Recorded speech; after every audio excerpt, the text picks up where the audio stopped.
మీ 15 years ఎక్స్‌పీరియన్స్‌లో మీ దగ్గర ఇంకా ఇలాంటివి వస్తూ ఉన్నాయా? అంటే మాకు అమ్మాయే అబ్బాయే కావాలి, అమ్మాయి వద్దు అన్నవేమన్నా వస్తూ ఉంటాయా అండి? నేను యాక్చువల్లీ ఇది పాతకాలం థింకింగ్ అనుకున్నానండి. అదే. కానీ నేను ప్రాక్టీస్ స్టార్ట్ చేసిన తర్వాత తెలిసిందేంటంటే, చాలా మందికి ఇప్పటికి ఆ ఫీలింగ్ ఉంది. హ్మ్. ఎడ్యుకేటెడ్ వాళ్ళకి కూడా చాలా మందికి ఈ ఫీలింగ్ ఉంది. ఇద్దరు పిల్లలు అయిన తర్వాత కూడా నా దగ్గరికొస్తారు. ఐవీఎఫ్ చేయించండి. ఐవీఎఫ్ చేసుకుందాము అని. ఎందుకమ్మా ఐవీఎఫ్? ఇద్దరు పిల్లలు ఉన్నారు కదా! హ్మ్. వాళ్ళిద్దరిని మంచిగా చదివించుకోవచ్చు కదా! అంటే, లేదు లేదు నాకు అబ్బాయి కావాలి. ఐవీఎఫ్ అయితే అబ్బాయి అవుతారు. నేను పాత కాలంలోనే అనుకున్నాను ఇలాంటి థింకింగ్ ఉందని.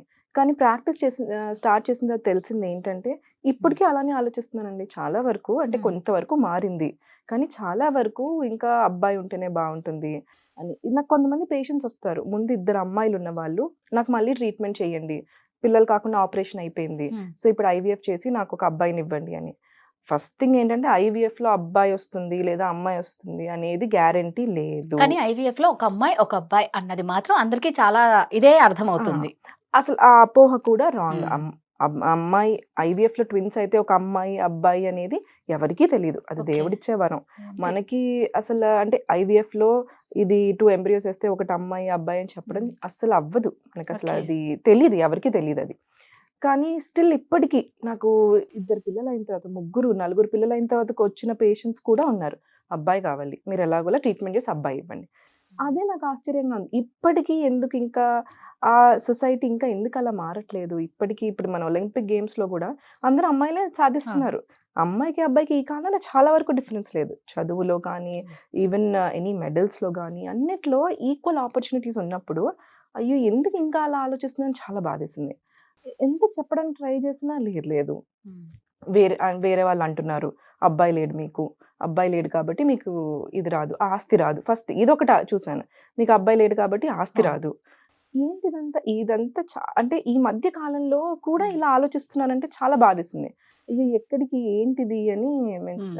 చాలా బాధేసిందనమాట. మీరన్నట్టేందంటే, ఏదో ఒకప్పుడు ఉంది అంటే ఒక రకం. ఇంత అడ్వాన్స్ టెక్నాలజీలో, ఇంత మనం ఈ టైంలో కూడా ఇలాంటి జనరేషన్‌లో కూడా అబ్బాయే కావాలి అనుకోవడం అంటే విచిత్రంగా ఉంది. అవును.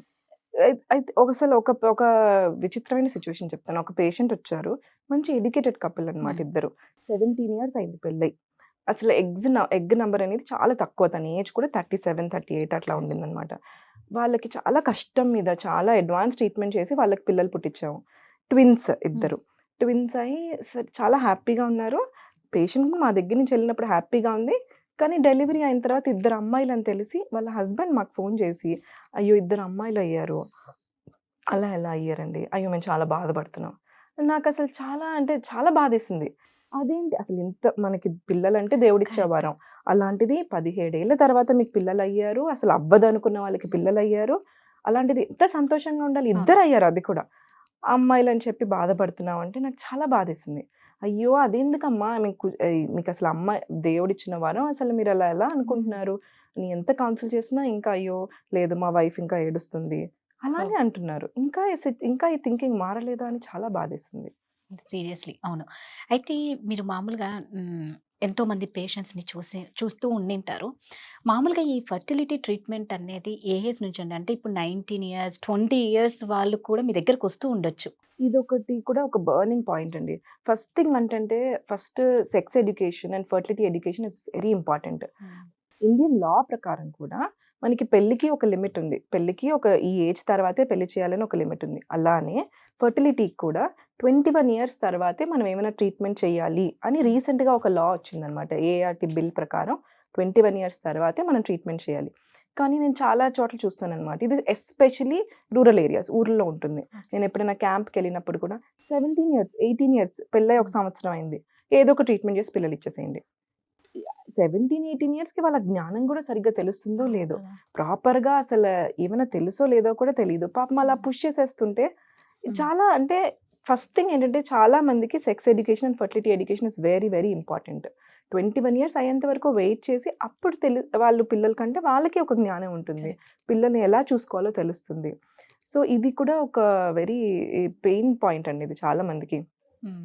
18, 19 ఇయర్స్‌కి చాలామందొచ్చేసి, అది కూడా పోనీ ట్రీట్మెంట్ చేయండి, ఇది చేయండి. ఐవీఎఫ్ చేసేసి పిల్లల్నిచ్చేసేయండి. హ్మ్. వాళ్ళకి వెంటనే కావాలి.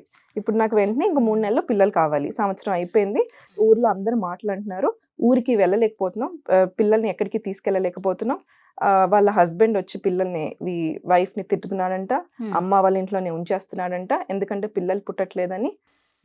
ఇద్దరు కలిస్తేనే కదా పిల్లలు పుట్టేది. కరెక్ట్. ఇదేదో పుట్టట్లేదని అమ్మ వాళ్ళ ఇంట్లో ఉంచేస్తే ఇంకప్పుడు ఎలా పుడతారు కదా. అది ఇంకా చాలా బాధాకరంగా ఉంది. ఇంకా చాలా మంది ఏంటంటే ఇది పిల్లలు పుట్టట్లేదు అంటే అమ్మాయిదే ప్రాబ్లం, నాకేమీ ప్రాబ్లం లేదు అని అనుకుంటారు చాలా అబ్బాయిలు. అస్సలు అట్లా కాదండి. రీసెంట్ స్టాటిస్టిక్స్ ప్రకారం కూడా male fertility accounts to 40% of the infertile issues అనమాట. అంటే 40%, 10లో 4 మంది ఇన్ఫర్టైల్ ఉంటే దాంట్లో మేల్స్లో ప్రాబ్లం ఉంటుందన్నమాట.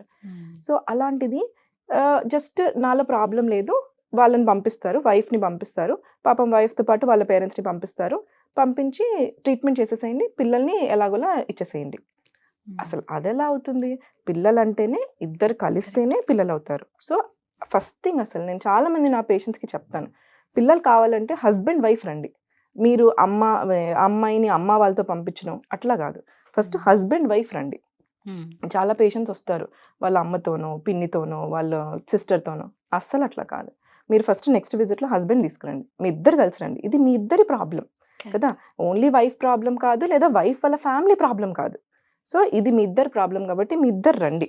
ఇద్దరు వచ్చిన తర్వాత ఇద్దరు టెస్టులు చేసుకోండి, ఎవరికి తెలుసు ఎవరికి ప్రాబ్లం ఉందో ఎవరికి అవ్వట్లేదో, ఇద్దరు టెస్టులు చేసుకుని దాని ప్రకారం ట్రీట్మెంట్ తీసుకోండి.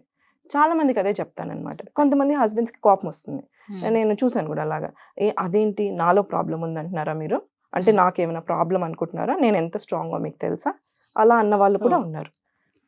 ఇప్పుడు మీలో ప్రాబ్లం ఉంది అని అనట్లేదు, కానీ టెస్ట్ అయితే ఇద్దరు చేయించుకోవాలి. ఎంత స్ట్రాంగ్ అయినా ఎంత ఫిట్ ఉన్నా కూడా ఈ టెస్ట్లోనే తెలుస్తుంది మనకి ఏమైనా ప్రాబ్లం ఉందా లేదా అనేది. సో పాపం అలా ఓన్లీ అమ్మాయిల ఫ్యామిలీని పంపించేసి ట్రీట్మెంట్ చేయించుకోవడం చాలా, అంటే అందుకే అసలు హస్బెండ్ వైఫ్ వస్తేనే ట్రీట్మెంట్ చేస్తానని చాలా మందికి చెప్తాను అనమాట. ఇద్దరు వస్తేనే అది ఇద్దరు ప్రాబ్లం, వేరే వాళ్ళ ఫ్యామిలీ ప్రాబ్లం కూడా కాదు. సో ఇప్పుడు మామూలుగా సీత గారు పెళ్లి కాకముందు వీళ్ళు కలుస్తూ ప్రెగ్నెంట్ కాకుండా టాబ్లెట్స్ వేసుకుంటూ ఉంటారు. ముఖ్యంగా చూసుకుంటే లివింగ్లో ఉన్న వాళ్ళైనా సరే ఇంకెవ్వరైనా సరే ఈ మధ్య బాగా అలాంటివి ఎక్కువ జరుగుతూ ఉంటాయి. దాని ఎఫెక్ట్ ఏమన్నా చూపిస్తుందా పెళ్ళి అయిన తర్వాత?